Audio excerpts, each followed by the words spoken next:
Hello， 大家好，我係 Moon 媽。哇，最近 BNO 移民政策真係有好多嘅變動啊！唔單止喺 B1 轉 B2 嗰度有一個幾重大嘅更新啦，另外 ID Scan 咧而家係可以用 Apps 直接去做身份驗證，唔使再去 Visa Centre 噶咯喎。同埋仲有喺成年子女方面，亦都有一個放寬。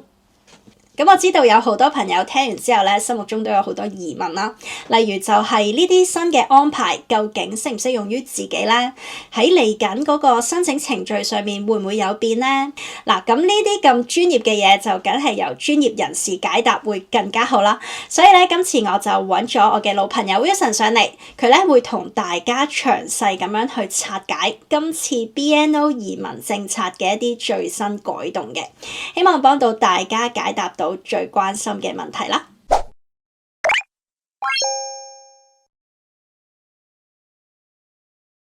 Hello Wilson，Hello。Moon媽，各位觀眾朋友你好啊！喂，多謝你上嚟同我哋解釋呢一個最新政策嘅變化，因為你知道 BNO 咧而家真係有好多嘅變動啦，咁好多觀眾咧都好關心嗰個政策究竟B1 嗰度係點樣㗎？係咪真係 confirm 唔會變㗎啦？跟住啱啱內政部咪宣布咗成年子女嗰度有一個放寬咁樣嘅，咁好多觀眾對於呢啲嘅政策咧都想了解更多啦，咁所以今日就邀請咗你上嚟同大家去解釋一下嘅，咁你可唔可以同大家更新下而家最新有啲咩 update 啊？好啊，冇問題。咁其實咧，而家呢個政策嘅 update 咧，就係都叫明朗化咗啦。第一咧，我哋可以見到其實佢好多 update 嘅政策咧，都有個緩衝嘅過渡期啦。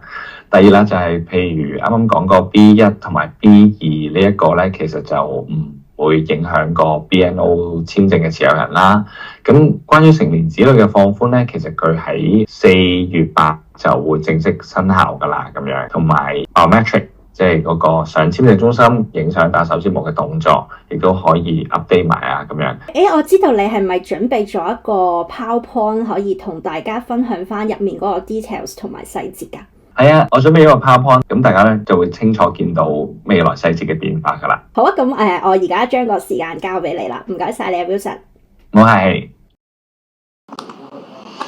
好，各位觀眾朋友，見到熒光幕呢邊咧就會有最新嘅解說啦。重點嘅分享咧會有以下呢3個嘅。第一啦，大家都會見到噶啦，就係話英文要求咧 B1 唔改動啊。咁會同大家咧一齊讀一讀一啲文件嘅移民例啦，去點樣睇咁樣。第二啦，就係話個 ID Scan 咧即將會喺嚟緊嘅4月8號咧可以去替代呢個 Visa Centre 啦。第三啦，就係一個 adult child 即係成年子女嘅放寬。咁重點同大家睇一睇啦。第一咧，呢個 Statement of Change 咧喺2026年嘅3月5日咧就正式去向公眾發放嘅。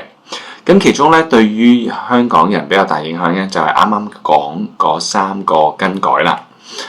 第一個更改啦就係話一個非常之好嘅消息啦，就係英文要求咧其實就同 BNO 簽證冇關。大家咧可以見到熒光幕呢一度，其實咧上面嗰個咧就截圖於一個移民局關於改例嘅一個解說啦。咁 5.60 呢度咧佢有講嘅就係話 change to English requirements 嗰度啦。部分嘅網友咧就會話喺呢一個 appendix 嗰度見唔到有 BNO 喎。係咪就等於唔係呢一個覆蓋嘅範圍咧？因為佢會有好多 skill work 啊，或者係其他類別嘅簽證啊咁樣。咁重點咧，其實我哋係可以令大家放心咧，就係睇翻下邊啦。下邊呢一頁咧，其實就係 HKBNO 嘅 appendix 啦，即係話呢個移民條例啦。咁我哋喺HK 60.2嗰度咧。你會見到咧，就係關於 BNO， 如果我哋要係攞一個 settlement 係 BNO 簽證嘅話，即係話攞永居咧，其實我哋要求 fulfill 滿足嘅條例咧，只係呢一個Appendix English Language。咁呢個 Appendix KOL 咧，其實佢係 stand for Knowledge of Language and Life， 其實就唔同 Appendix English Language 嘅。咁即係其實兩個改動咧係一個獨立嘅 Appendix。你可以理解為係獨立嘅移民嘅條例啦，或者要求入邊，咁同 BNO 今次所要求嘅係冇關係嘅。咁咁當然啦，今次嘅修例唔代表係後邊冇嘅，咁我哋都要睇翻未來嘅法案改變。咁其實喺呢一份政策改動咧都有講啦，就係話今次嘅英文要求咧並唔係話立即生效嘅，其實佢去到2027年先至會生效嘅，咁所以大家都可以放心。咁另外啦，就係話一個簽證中心嘅替代方案啦，大家都會見到其實而家我諗由2月尾開始啦，到而家個簽證中心咧嗰個系統都唔係好穩定啊，可能受制於一個申請人數真係開始上嚟啦嘅影響啦。咁喺嗰個改動上面咧，我哋都見到啦，5.65呢一度其他 minor change 嗰度咧，有關呢個 UK 嘅 Immigration ID Check App 咧係可以 apply 去用喺 settlement 嗰度嘅。咁呢一個咧，我哋會建議大家咧就係可以考慮呢一個係一個新嘅申請，因為點解咧？以而家嘅做法，我哋如果係要上去傳統嘅簽證中心影相打手指模嘅話咧，我哋係個 ID scan 嘅動作咧係最尾先做。換言之係我哋填咗表，俾咗錢，跟住我哋就約 ID scan 呢個動作。咁但係經驗上咧，如果我哋係用 ID check app 咧，其實我哋係要做咗 ID check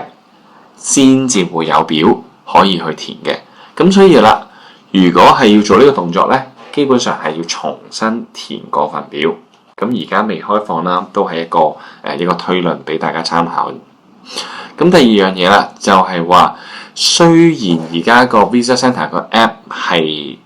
唔穩定啦，亦都可能入去做登記預約會有唔同嘅系統錯誤出現。咁但係呢啲系統錯誤直至而家咧已經解決得七七八八，亦都會揾到方法點樣去解咗個 bug。以我哋過往嘅經驗咧，其實我哋會比較怕一啲新系統嘅，因為以英國系統，大家住咗英國咁耐都會知道，佢哋個穩定性咧一定係會有一個偏差喺度。而我哋喺當年 BNO 啱啱開放 ID check 咧，其實真係試過有 case 係中咗一啲新嘅系統 bug， 然之後個 case suppose 佢應承係3個月啊嘛，搞咗差唔多半年，而官方都會知道有個咁嘅系統錯誤喺度，但係佢哋話跟進緊，但係冇任何解決嘅方案，只可以喺度乾等嘅啫。咁所以啦，呢一度我哋無論係我哋 internal 嘅客人啦，或者係各位Moonma嘅觀眾朋友都好啦，都要衡量翻呢個風險，因為我哋真係有一個咁樣嘅唔好嘅經歷，咁所以都會建議大家就係如果情況許可，可以去安排到時間去 ID scan， 用傳統嘅方法。喺而家呢一刻或者系統剛開放階段，就真係唔好做嘅個白老鼠去試個系統啦，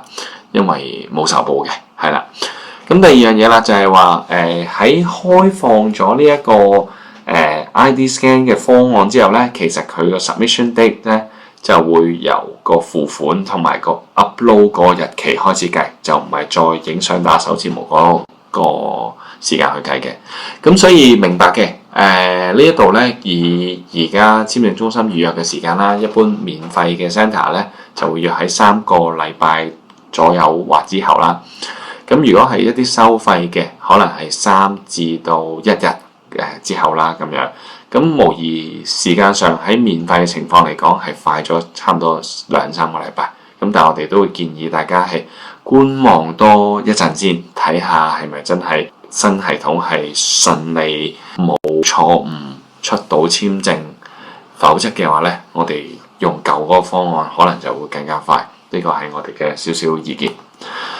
其次啦，就係一個成年子女嘅放寬啦。咁成年子女放寬咧，其實喺早前無論係新聞啦，定係Home Office 嘅內政大臣都有講到，就係話會將呢一個成年子女放寬到1979年7月1號之後出世。咁另外一個條件就係呢一啲申請人，佢佢嘅父母咧都必須要持有 BNO， 係啦，父還母是第一個持有都可以噶啦，甚至乎係佢嘅後父或者後母非親生都可以，當然有一啲附帶嘅條款啦，係啦，咁呢個放寬咧，其實就無疑對於好多有 BNO 嘅長者，佢哋後代嘅家庭咧，都係一個好好嘅自由開放嘅。咁呢個放寬咧，無疑咧就係對於一啲BNO 家庭咧更加開放咗佢哋嘅渠道啦。佢哋本人、配偶同埋佢哋嘅子女咧都可以獨立咁樣申請嘅。咁養父養母咧就會有另外一個解説。咁另外啦，就係我哋都留意到咧，其實好多有關成年子女嘅傳言啦，喺網上嗰度。咁我哋搜集咗就係有關呢兩個啦。第一個咧就係關於一個成年子女或者係 ADR 嘅失敗案例啦。第二個咧都係一個喺 Threads 嗰度嘅一個失敗案例啦。兩個咧，我哋歸納咗有啲共通點嘅。其實個拒簽嗰邊咧，都係話用 ADR， 意思即係 Adult Dependent Relative。咁呢個 ADR 咧，其實同一個叫 Adult Child 咧係兩個類別嚟嘅。因為當時咧，其實呢兩個申請人，我哋預計咧，佢係填表嘅時候冇填清楚，所以咧按照翻佢哋當時 ADR 呢個類別，佢必須要由喺今日遵守翻呢個成年受養人 ADR 嘅類別去申請一個永久居民，意思即係話我係受養嘅，我要申請個永久居民，移民局必須要求我哋係有一個家人喺英國嗰度同我哋一齊住，同我哋一齊申請，以達到照顧到我嘅目的。咁喺呢兩個 case 咧，佢哋就係獨立喺英國嗰度留學嘅。咁因為佢係當年喺97前出世啦，佢亦都係填錯咗個類別係喺成年受養人，咁佢父母或者家人啦就唔喺英國陪佢，所以就出現咗一個拒簽嘅情況。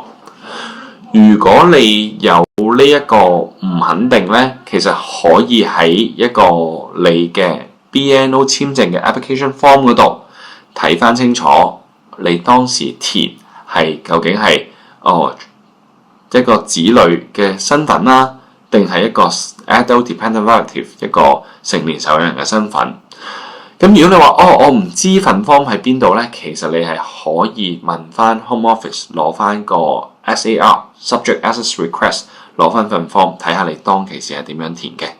尤其是係一啲將近到期要申請永久居民嘅朋友，就更加要小心啦。咁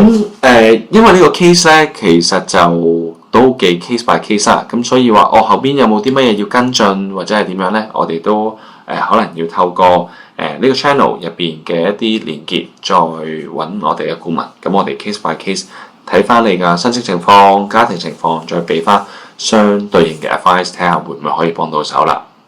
咁今次政策嘅分享咧，最主要就係呢度。只有另外好多家庭擔心就係嗰個收入嗰邊嘅問題啦，就係話會唔會有個家庭收入先至可以攞到永久居民啊咁樣。咁今次係冇講到嘅，但係我哋見到啦，從嗰個英文提升嗰度咧，已經可以有個端倪，就係見到其實今次工黨嘅叫做政策更新啦，都係比較有睇到，或者都係比較有聽到個民意嘅，係啦。咁講緊其實佢個緩衝期咧都頗長，咁所以之前就話會唔會有個收入係3年，又或者5年都有呢個收入咧？相信喺嚟緊秋季會公佈啦，亦都相信咧好大機會有一個係合理嘅緩衝期去俾大家，同埋個豁免人群嗰度咧，相信咧其實關於之前講嘅 full time 嘅全職媽媽，又或者係剛畢業嘅畢業生，其實呢啲族群咧，相信都唔需要過分擔心。係，唔該晒你啊 Wilson，你個解釋真係非常之詳細同埋好專業喎。係啊，呢啲都係團隊嘅功勞，同埋多謝邀請有個咁好嘅平台同大家分享。多謝你，多謝你。嗱咁下一集咧，不如我哋講下關於呢一個文件準備清單方面啦。因為而家咧好多嘅觀眾佢哋都做緊呢一個永居嘅申請啦，大家對呢一方面都好疑惑㗎，可唔可以詳細咁樣分享下要準備啲咩文件咧？當然冇問題。好啊，好啊，咁我下集再約定你同大家去傾呢一個文件準備清單嘅 topic 啦。咁各位觀眾咧就千祈唔好錯過下一集啦，下一集係非常之關鍵嘅。好啊，咁今日真係好多謝阿 Wilson 你上嚟同大家去分析呢一個最新嘅政策變動啦。咁如果大家有啲咩想問阿 Wilson 啦，或者對於呢一個政策有啲咩問題咧，都可以喺下面嗰度留言嘅。咁需要揾阿 Wilson 同埋佢哋團隊去做一個免費嘅諮詢嘅話咧，可以填翻 info box 下面嗰個 Google Form link 嘅。咁如果中意呢條片嘅話咧，唔記得要俾個 like 啦、share 啦，同埋 subscribe 我嘅 channel 啦。咁我哋下條片再見啦，唔該晒 Wilson，拜拜。Thank you，拜拜。